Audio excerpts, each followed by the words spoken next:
it's time to talk about all of this.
This is hard to do one-handed.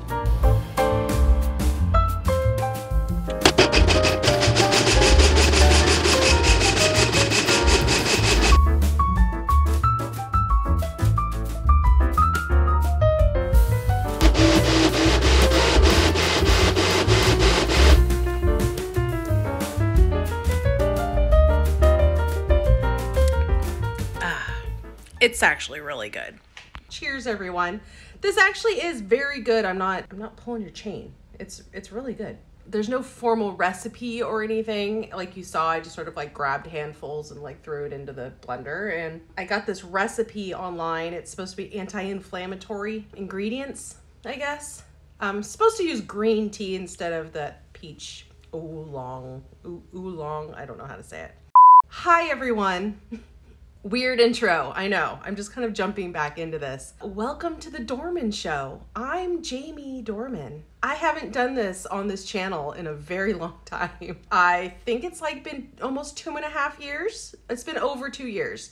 It was peak pandemic. I won't say the C word, but it was peak pandemic when I quit this channel. Many reasons why, and I can get into all that later. But for now, the real reason I decided to start this channel back up again was to start talking about my skin cancer journey more. So in the last couple years, while I've been on this hiatus on this channel, one of my videos has almost 10,000 views as of this moment. And this channel, that doesn't happen on this channel. I have another channel, 10,000 views is not abnormal. For this channel, I usually get like 12 views on a video. So I was like, maybe I need to rehash this, okay? So it's time to talk about all of this. I have skin cancer. It's not melanoma. It's not deadly, but it's still freaky and it's still scary. And I have had 2 surgeries now.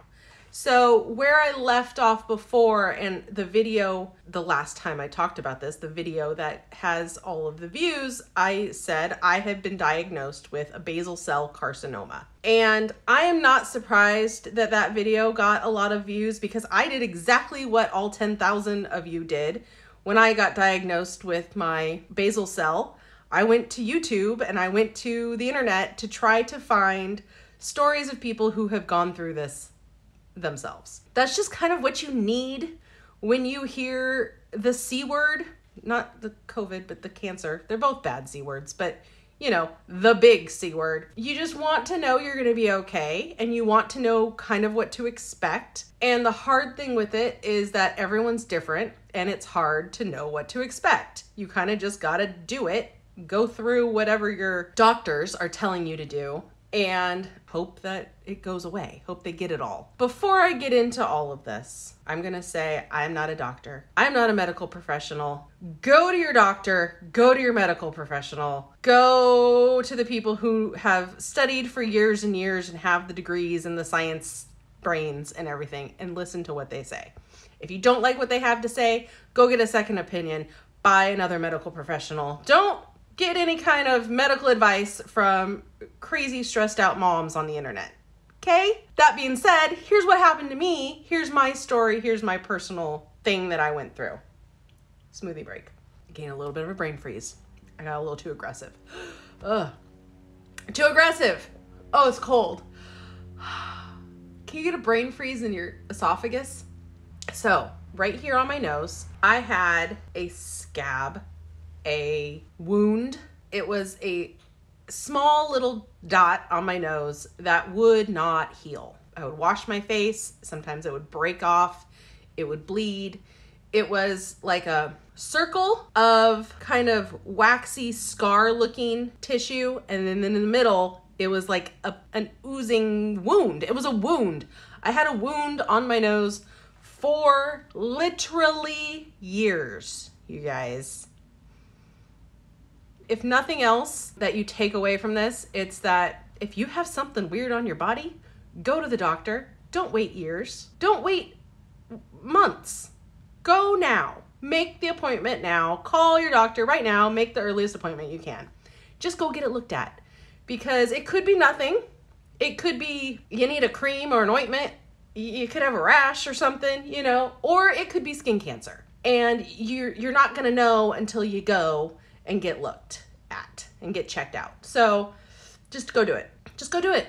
Stop procrastinating. If you're like me, you have little kids, you have a husband who works a lot, you are trying to run your own business, there is no time. And I understand that more than anyone in the damn world. I understand there's no time to go to the doctor. Do it anyway. Get a sitter, phone a friend, find an aunt, have your husband take a day off of work, whatever needs to get done, just go to the doctor and do it. Go get checked out. I went to the doctor. I had this biopsied. So they cut it and stitched it together, sent it to a lab, came back, basal cell. The day that I had my stitches removed from the biopsy and found out that I had cancer was like the same day the whole world shut down. Or it was like that same week. In my mind, it was the same day. Maybe it was the next day, something like that. But anyway, the whole world came crashing to a halt. You know, you were there. You lived it too. It sucked. It was horrible. So being diagnosed with skin cancer and then everything shuts down, all these non-essential things are going away. It was hard. It took a lot of time to get in and get all this dealt with. And it's still going. This story has not ended yet. We're midway, hopefully.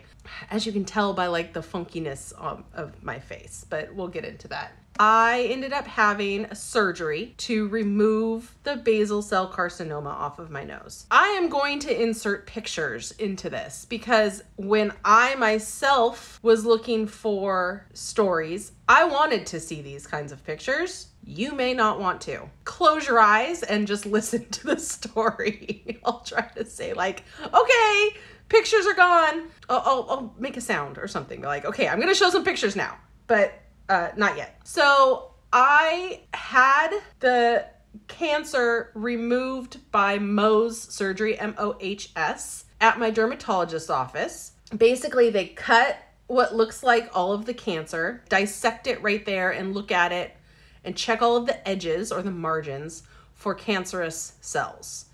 If there are no cancerous cells on the margins, they got it all in one go. You're good to go. If there are cancer cells that go all the way to the edge of the margin that they cut, then they go and they cut a little bit more and they put that into the microscope and then they cut a little bit more. They can keep going and going until they have all the clean margins, theoretically meaning that they got all the cancer and it's gone, it's out. They got it, right? But then now you have to repair this gaping hole in your face or wherever it is. This could happen all over the body. I was fortunate. They got it all in one go, but it was still a pretty big defect, as my plastic surgeon called it. So one day I go to the dermatologist, they do the Mohs, they got it, and they basically just, oh, and you're numb while that happens. It's not the Middle Ages or anything. It's numb. I will say that the numbing on your nose really sucks. It hurts, it's needles, it's poking, it burns, and then it's numb. Once it's numb, it's fine, obviously. But the numbing of it was the worst part, I'll say, of that day. The way I did it was I had my dermatologist cut the cancer out, and then I went to a plastic surgeon the next day to repair the defect. I will say that in this instance with my nose, I did not have the best experience with the plastic surgeon. Now, I was glad to have a plastic surgeon. That was something I was pushing for, is I wanted the plastic surgeon to do the repair, because I have seen some like not so good jobs done by dermatologists when they do it themselves. Not to say that my dermatologist would have done a bad job. Not saying that at all. I'm just saying I wanted a plastic surgeon. If your dermatologist has lots of like examples and stuff of repairs they've done themselves and you're happy with them, there's no reason why they can't do the repair themselves. But because it was my nose, because it was a big freaking hole in my nose, and I kind of knew it would be because I had been waiting so long to get this taken care of, I figured there'd be a lot. I figured there'd be a lot more actually that they would be taking out. I just wanted a plastic surgeon to do it. So I go to the plastic surgeon and he said he could repair it in his office. So I was in his office, they numbed it, and basically it was a hole, and they did this thing where they cut up here and they cut a piece and then they put it down and then they sewed it together. So I have this like line and a 3. Okay, so they took a flap down and patched the hole and then just sewed that together. That was how he repaired it. And that's good. That technique, I think, was good. They didn't have to do a skin graft, which would have been a problem. There's a thing where they'll take a strip of forehead and like flap it down. And then you've got this like forehead elephant flap thing going on for weeks while it heals. And then they sew up your forehead and take the flap off and do all this stuff. I really didn't want that to happen. And it didn't. So those were my big fears.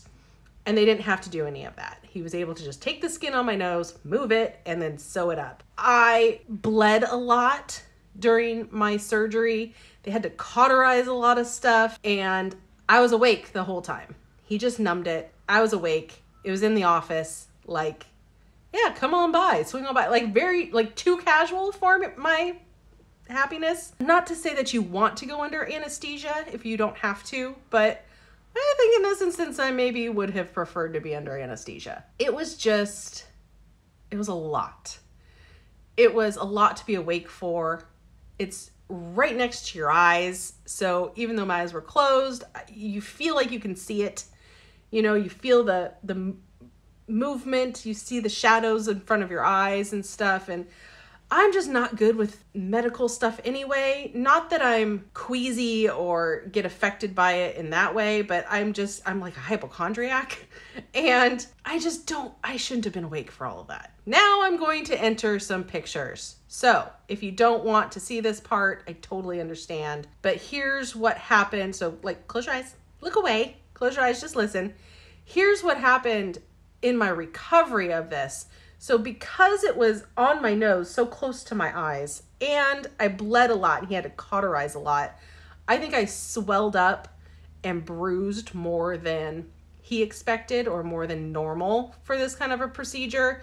My left eye, the one on the side of the surgery, completely swelled shut. The right eye was pretty swollen too. I had purple under my eyes like I had been in a fight. I looked like I had been hit by a car, as you can see in these pictures. The recovery was much worse than I expected.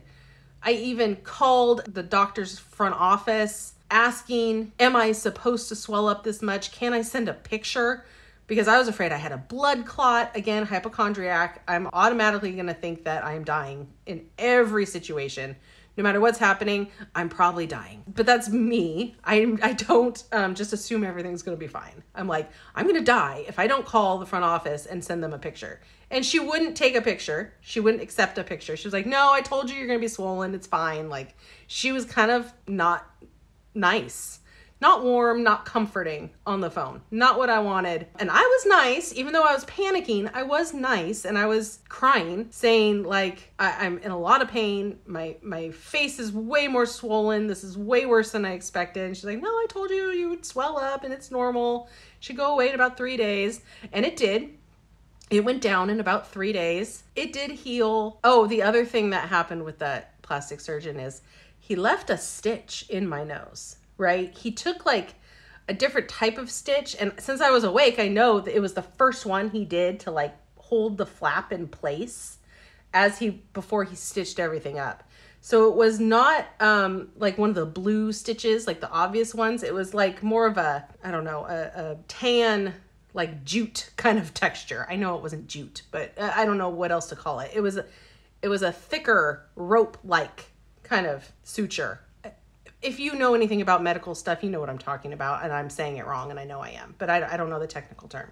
So he left that in my nose. When I went, I got the stitches removed, and I was explaining to him how bad my recovery was, because now I'm talking to him instead of his front office person. He was like, oh, that's much worse than I would have expected. That's much worse swelling, and I was like, my eyes were swollen shut, da-da-da-da. He was like, oh yeah, you had a much worse time than normal. And I was like, yeah, that's what I was trying to say, but your front office lady, like, I couldn't get to you to, Oh, I forgot to say, all the pictures are gone.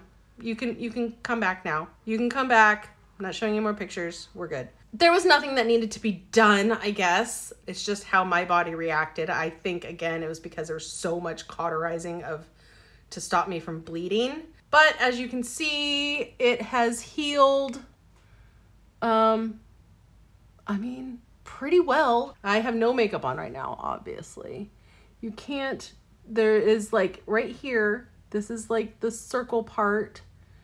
That's the thing that you can notice the most. There's some stuff here. I've got like this little dent right here. See, if I go like that, you can really see the scar. If I like get the white to show, it is what it is. It's not not disfigured. It's not that bad.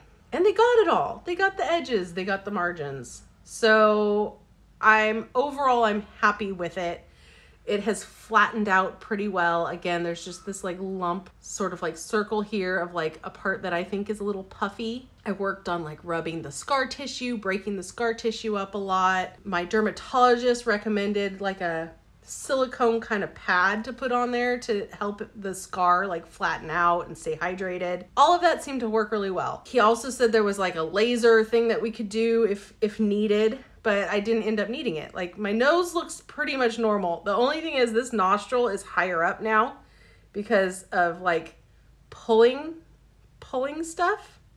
You know what I mean? Like, it's noticeable when I point it out, but so it's obviously my nose is not going to be completely symmetrical or anything. I had surgery on it.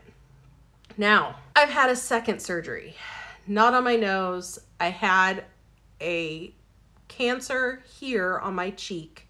Again, years, more than 10 years, 15 years. I had this thing on my cheek. It never bled. It wasn't the same thing as this. It looked like an acne scar, but I don't remember ever having like a big, terrible pimple in my early 20s or late teens that would cause this big ol' waxy, lumpy scar. So they biopsied it. They did a punch biopsy because my dermatologist suspected that it was a microcystic adnexal carcinoma. MAC is the acronym for it. Easier to remember MAC than microcystic adnexal carcinoma. You can look that up. They did a punch biopsy for that one. A little like circle tool. They punched a hole pulled, it was to get a deeper sample, essentially. This is a rare kind of skin cancer. You've got your basal cell, you've got your squamous small cell, and you've got your melanoma. I think those are like the three main ones, right? This wasn't any of those. They ended up being kind of wishy-washy in the end of whether it was this MAC kind or a basal cell. It was kind of like it had characteristics of both.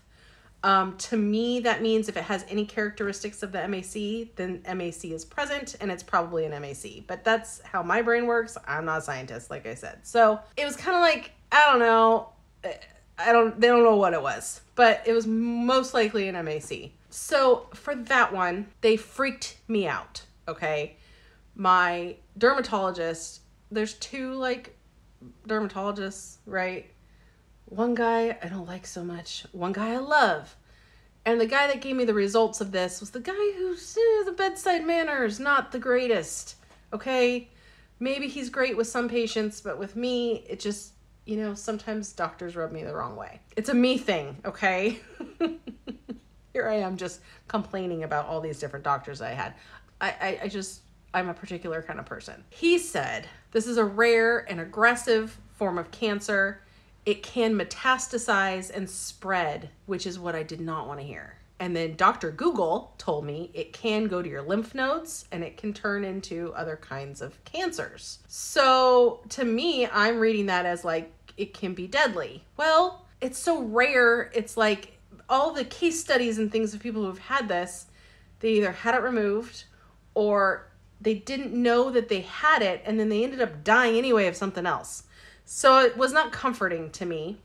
This type of cancer gets missed very easily because, again, it just looked like a scar. It truly felt like a scar. You push on it just like I did with this. It turned white. It was like a white scar on my face. It looked like a scar. They decided to biopsy it because I said, look, this is a weird thing on my face. It's been here for 10, 15 years, but I don't ever remember I didn't have bad acne. I had some acne like every teenager does, but I did not have bad, big, like cystic acne that would cause this big ol' acne scar. So I was like, can we take it off? And then, yeah, it ended up being skin cancer.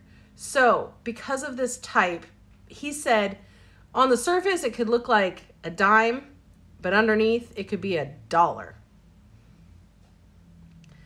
Now, I don't know if there was a language barrier between me and my doctor. This doctor seems like English is probably his second language.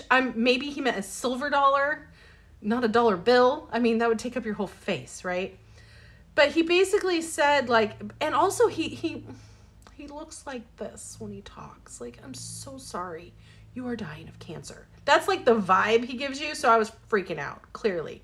He said, when you take out this kind of cancer, sometimes there's so much lying under the surface that I had to be prepared to have my entire cheek rebuilt. Like basically he told me to mentally prepare for a reconstructive surgery where they rebuild my face. I did not feel good about that. I ended up talking to the other dermatologist, the one that I like more, because I was having a thing removed off of my hip. It was a dark mole, like more of what you would think of like a melanoma kind of mole. And it was like weirdly shaped and stuff. They took that off of my hip. He took that off of my hip. And so I was talking to him about this at the same time. He made me feel much better about it. He said, oh, it's not necessarily more aggressive, or it's like, he talked me down. He was just like, it's just one you really want to get removed. And I was like, okay, well, I want to get it all removed, but okay. But like, he just kind of, I don't know, he made me feel better. And that's what I need as a patient. I need a doctor to be like, well, we're going to take care of it. Stop going on Google. Let's just cut it out and see what happens. So the thing on my hip, by the way, they said it was non-cancerous, but it was abnormal, and it was good that we got it removed because they said it was the type of cells that turn into melanoma, whatever that means. So it was like a pre-melanoma, or it was could have been a melanoma a couple years from now. So anyway, got that one off. So back to the cheek, MAC. I was referred, whether I wanted to or not, I was referred straight to a plastic surgeon again. And I said, I'm not going back to the plastic surgeon who did my nose. Oh my gosh, the other part about my nose that I left out. The guy was coughing on me the whole time. You guys. I mean, he had a mask on, but it was like ill-fitting. And he's working on the open wound of my face. Coughing and coughing and coughing. And you guys, this is like peak pandemic times where everyone's panicked about a sniffle. And I got sick. It wasn't COVID, but he gave me like a cold. Dealing with a cold, like a sinus cold while healing on your nose, it was awful. Needless to say, I was not going back to that plastic surgeon. So I was referred to one just in my medical group here at our local hospital that we go to for everything. And it was much, much, much, much, much better. I was put under anesthesia. The plastic surgeon removed the cancer and it was sent to a lab right then and there while I was under anesthesia, kind of like a Mohs surgery. And then he was able to sew it up right then and there. They got all the cancer and he was able, I think you can clearly see it. So the cancer was right here. Here's this line. So it was basically like a hole and then they make the line and then kind of like sew it up. You know, guys, it's not great. It's not the greatest. I'm going to be honest with you. It's not bad. He got it right in like the smile line. My smile is weird. Okay, here's some more pictures for those who can't watch the squeamish pictures part. After it was sewn up, I was like, I'm the Joker. Like, this is horrible. The corner of my mouth was pulled up. It was just so tight on my cheek and my mouth. My mouth is still kind of like this. It's still kind of pulled up on one side. It's been like a year and like a month now, I think. The scar tissue was heavy on this one, and I had to work a lot at like breaking the scar tissue up. I'm still kind of keeping an eye on it for more, right? Because that's what you think of when you have any kind of cancer. They get rid of it and then you're always afraid it's going to come back. So I just keep checking the area. Like, it has healed very nicely. They got it all, And this recovery was not as bad. Now, the whole like Joker thing with my face really sucked. Okay. When we're talking about like self-consciousness and just how I felt just about having a surgery on my face, it sucked. The only good thing I will say is we are living in an era of masks. And for both surgeries, it was pandemic surgeries. I was wearing a mask everywhere afterwards while I was recovering. So it's not like I had to walk around outside with this horrible scar and stitches and all this stuff in my face just openly. I could put a mask on everywhere I went and no one thought anything of it, because most places, even if they didn't require a mask, a lot of people were still wearing masks anyway. It's normal to wear a mask. It's even now, to this day, it's still normal to wear a mask. Lots of people wear masks because they want to, makes them feel better. We're not going to get into a mask debate. If you want to wear a mask, wear a mask. And nobody should judge anyone for wearing a mask if they want to. Okay, more green drink. I will say the result is fine. It's been a while. No more pictures. Pictures are over.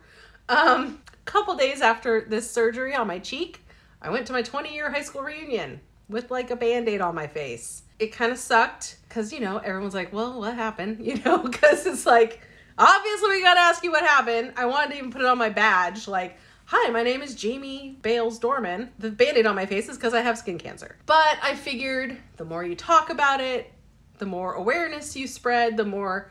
One person even said, I've been needing to go to the dermatologist, but I've just been really scared about what they're going to find. And I was like, just go, just do it. The longer you wait, the worse it's going to be. Take it from me. Get it done now before it gets big, before it spreads, before it's deadly. My dad has had, I think, 2 big chunks of his body removed because it's melanoma.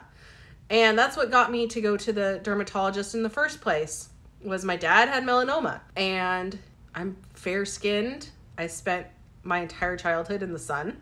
I had more sunburns than I could ever count. and here we are. But still, I didn't worship the sun the way some people do. I did do some tanning, like tanning beds, tanning. That couldn't have helped things. So, but I wasn't like one of those charcoaled people who was obsessed with it. It was like my friend was having a wedding and I wanted to look tan for her wedding, and that kind of thing, you know, sporadic tanning bed times. Now, I would say that I will never go back to that. Never ever. I don't even like being in the sun anymore. I don't try to get tan. I will never be tan again. If I get too much sun, I freak out because it's, you know, my skin all over is just a ticking time bomb. And it's just a matter of staying ahead of it and getting the stuff removed when it needs to get removed. That being said, I need to keep up with my dermatology appointments, and I haven't been, and I need to make another dermatology appointment. I will show you what my concern is now. Right here. And right here.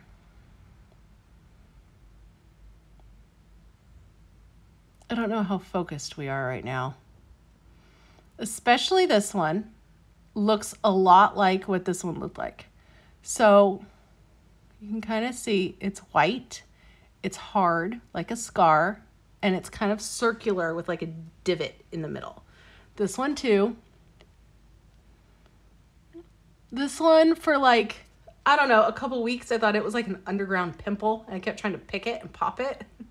But no, it's scar-like. Now, I've watched these two grow over the last year or so. They were like little pinpoints of hard scar-like material, and then they started getting bigger and bigger and bigger. So I need to go get those biopsied, I'm sure. There's even something starting kind of like right here. Like you can feel it more than see it. It's like hard scar feeling tissue. Now I also have this white dot right here. See that one? So that one could also be another one of these. Dr. Google said that this type, the MAC type of cancer, tends to be like on this part of your face, more common in women, and it's a hair follicle sweat duct cancer.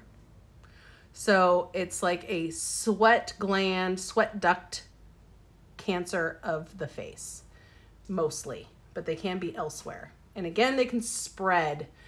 And so the fact that I had this one for so long, and then now these are just growing out of nowhere, and there's this big one here too, I'm assuming there's more. And I'm assuming I have a road ahead of me, which I hate. But I guess now that I've had 2 surgeries, and the second repair was so much better. I hate going under anesthesia. I hate that. Because again, hypochondriac, I think I'm not going to wake up. And then I'm thinking about my kids. And I go down a really dark train of thought road that I have to like try to force myself not to let my brain go down that road. But it's hard. It's hard for me. I have anxiety problems and all mental health issues. So, you know, if that's not your personality type, then you'll be fine. With me, it's just always, everything is always extra scary and extra anxiety producing, more so than it needs to be. But I feel better now having gone through this twice. I'm not scared about the next ones. Or, you know, the next surgeries, the inevitable surgeries that I'm going to have. I think they'll work out okay. And I really like my plastic surgeon. I liked his office, the fact that I was under anesthesia. Everything was very professional. They were very comforting. They were heavy with the meds. God bless them. Gave me all kinds of meds that I didn't need. But it was good. Like, that's what I want. I want, you know, pain relief ointment and creams and gels, and I just want to be prepared for anything any side effect or anything that could happen after the surgery. It was great. I feel like I have a good dermatologist now. I have a good plastic surgeon now. Now I just need to go make the appointments. I've been telling you to make the appointments. I have to do the same for myself, and I have to make my next appointments. There's more to say in this video because I want to talk about this channel. I want to talk about my other health shit that's going on, because I've been dealing with that rather than my skin cancer. So there's more to talk about, but I think because so many people came to watch my basal cell carcinoma video, I'm going to end the video here. We're going to make it short and sweet for a Jamie video, I guess. And I'll talk about the future of the channel and why I had such a long hiatus and all that stuff in another video. So for now, I'm going to go and I'm going to pick up Brody from school. This channel is back, you guys. It's live. It's back. I've missed it. I need it. And hopefully I can help some people on this one, because I have another channel. It's not really helping people. It's just for funsies, right? So thank you for watching. If you have something weird growing on your skin, go to the doctor. If you have been diagnosed with a basal cell carcinoma or some other kind of skin cancer, feel free to send me a message if you have any questions. I'll answer them based on my own experiences as best to my knowledge, but of course ask your own doctor anything specifically. But if you just want some moral support, that's what I'm here for. It's gonna be okay. Just get it taken care of. Don't delay. Yeah, don't try to do any kind of quackery. It needs to be surgically removed. Let's just put it that way. If you have one of these types of cancers, get it removed. Do what the doctor tells you to do. Don't rub a Brillo pad on your face and think that you've taken care of your skin cancer, because you haven't. So thank you guys for watching. I hope this helps, hearing someone's personal experience. Leave me a comment, like this video. I am going to start trying to grow this channel. Let's try to get over 100 subscribers, shall we? It's not going to be a whiny, complaining channel like it was before. You may have noticed I have removed a lot of my videos.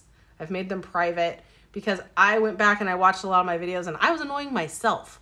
So we want to be a little more positive.